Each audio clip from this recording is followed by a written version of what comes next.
Poor financial decisions can be detrimental to your overall financial health and well-being. Making a wrong decision can have a long-term impact on your finances, leading to debt, bankruptcy, and even foreclosure.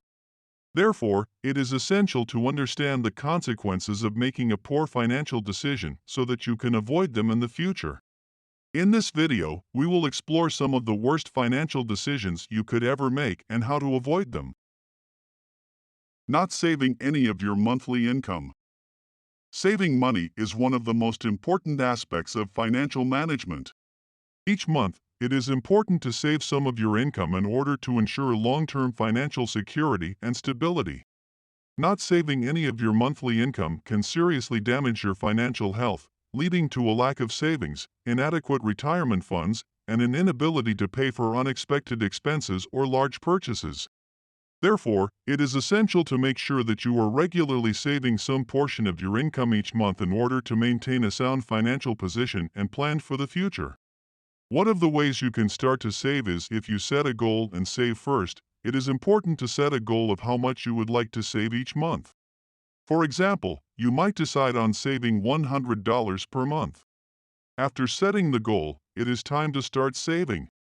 If your goal is too high, i.e., saving $1,000 each month, make sure that you are tracking your progress toward this monthly value so that you can better evaluate if this amount will be enough for your future financial goals.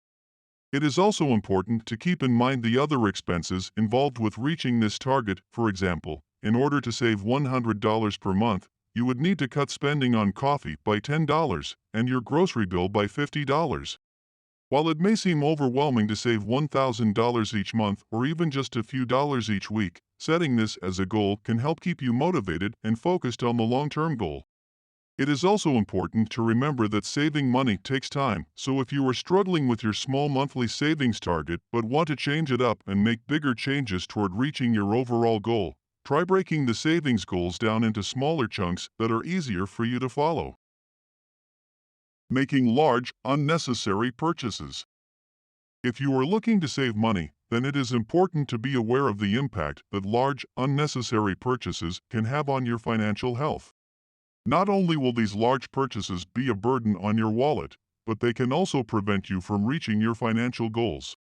We will also look at how such purchases can affect your budget and long-term savings plan. There are many reasons why you should not be making large, unnecessary purchases if you want to save. Here are some of the most common. You will spend far more money than you will save. In other words, these purchases won't save you any money in the long run. If a purchase doesn't allow for a return on your investment and it can be done cheaper with time or with less effort, then it is likely that it won't give you any benefit whatsoever. You will not have enough money to pay for the purchase. There are certain things that are cheaper to borrow than buy, such as textbooks or appliances. If you cannot find a way to obtain these items without making a large purchase, then this is likely not worth it. It won't make you any happier. In many cases, the purchase will just make you feel empty and unsatisfied when you cannot afford it in your budget.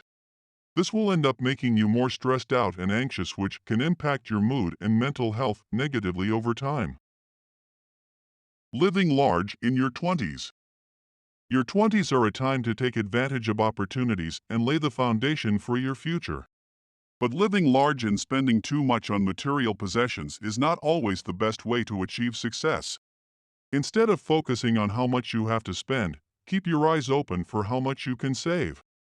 To get started, break your spending down into categories and set monthly budgets for them. For example, for purposes, let's say that monthly rent is $1,500, groceries are $500 per month, utilities are $100 per month, and car insurance is $250 per month.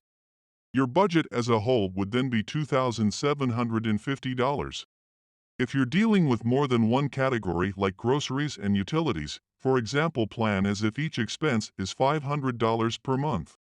Also, consider spending less on material possessions like cars and clothes. The 20s are all about experimentation, so what you do is not always as important as how you feel.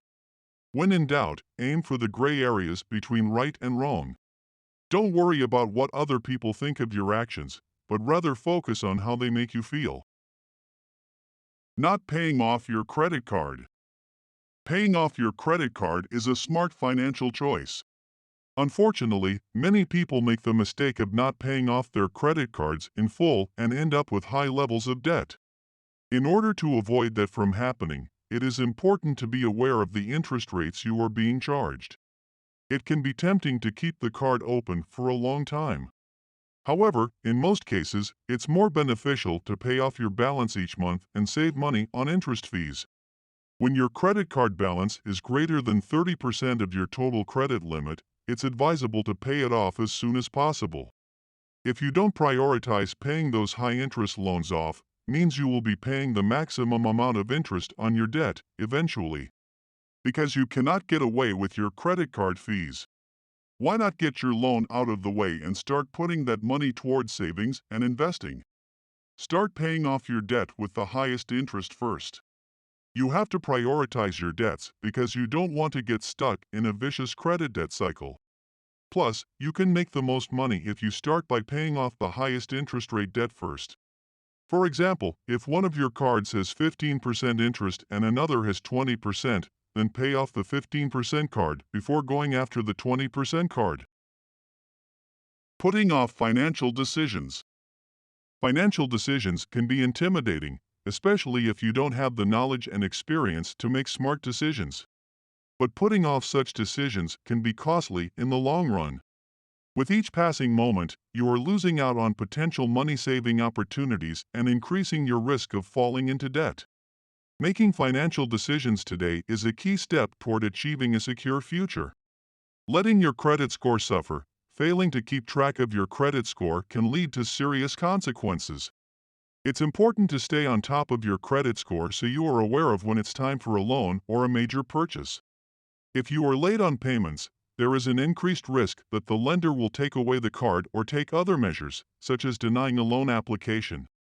Not saving for emergencies and not taking advantage of employer-sponsored plans costs money and puts you at risk for missed opportunities in life. Not investing.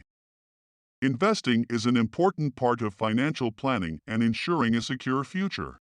Without investing, it is difficult to reach your financial goals and achieve long-term economic security. While there are risks associated with investing, the potential rewards are often worth it. Thus, not investing can be detrimental to one's financial well-being and should be avoided at all costs. When investing, you are admitting that your future is uncertain and that there is a risk involved. But the risk can be reduced through diversification and careful research. There are three important types of investments: stocks, bonds, and mutual funds. Stocks involve a company that you own shares of in the hopes of making money from its success. Bonds are similar to stocks, but they are issued by a government entity or corporation, which means interest is paid if the bond is held until maturity. This can be risky because some governments and companies may not be able to pay back the debt in time. Mutual funds allow people to invest their money into various companies without having to buy those individual stocks themselves. There are different types of mutual funds such as stock-based and balanced funds, which typically offer low-cost and diversified investments. Not having a backup plan. Every individual should have a backup plan in order to protect their future and their goals. Not having a backup plan can lead to significant problems, such as financial strains or emotional distress. Having a backup plan not only safeguards your future but also helps you to prepare for the worst-case scenarios. It is essential if you want to protect yourself from sudden changes in the economy, unexpected health problems, or any other issues that may arise. Not having one puts you at risk of not being able to handle unexpected situations, which can cause significant stress and anxiety. Moreover, without a proper safety net, you could easily find yourself unable to cope with certain hardships and losses that life throws your way. Thank you.